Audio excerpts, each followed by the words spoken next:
Good evening. That's one of the nicest things anyone said about me. Thank you.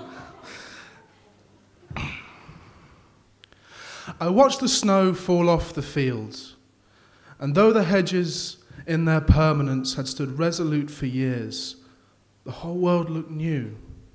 Where before there was just cold white, now the world had sprung anew in patchwork blankets of green and blue, like those stitched by grandmothers for newborns to warm them. And through the gardens we took to walking, like young boys again, thinking of how we were exactly the same, and yet pictures of 6-year-old me's look so different. And I'm not that naive kid anymore.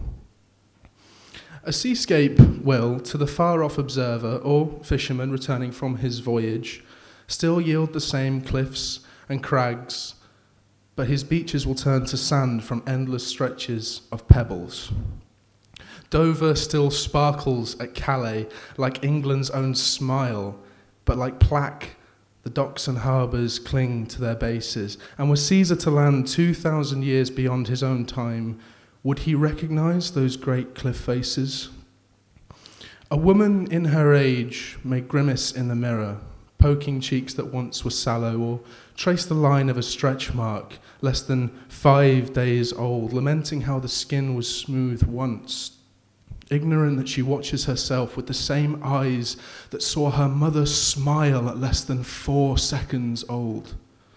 And I've watched him in the pensioner's home in his chair, trace the hairline that ran and hid behind his head, his face twisting in a grimace of regret, and yet he seems to forget that the same skull was always beneath. And if I dare forget, though my skin may sag or hair fall away, that the same bones I've always owned have sat below like the sands of the Atlantic, I pray the permanence of the countryside will remind me that change is in the details and character is solidified in your heart. Thank you very much.